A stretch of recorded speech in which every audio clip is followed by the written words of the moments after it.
এলাকার মানুষ আর তরালে খালি কাঁপে ঘরে এই দুয়ার দিয়ে আটকাইয়া।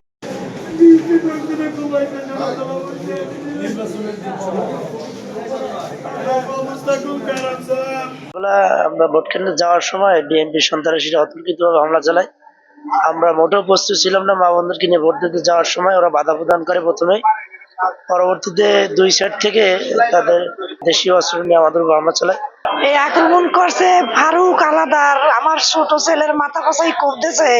আমি এই এর বিচার চাই। আর আমার বাড়ির পাশে আছে জাহাঙ্গীর জমাদ্দার, তারপর আছে সত্তার, তারপর রুবেল, তারপর আরো একটা রুবেল আছে, তারপর মিজান আছে। এই বিলরিয়া প্রায় 15-16টা পোলা পানে একভাবে এখন অত্যাচার চলতে আছে সারাদিন। একভাবে মানুষ অতিষ্ঠ হয়ে গেছে, নারীরা ভয় পায়। তাদেরকে প্রতিহত করার জন্য পরিকল্পিতভাবে হামলাটি করা হয়েছে। ধানের শেষ মার্কার উচ্ছৃঙ্খল নেতা কর্মীরা দাঁড়িপাল্লার ভোটারদের জোয়ার দেখে তারা আতঙ্কিত হয়ে পরিকল্পিতভাবে তারা এই হামলাটি করেছে।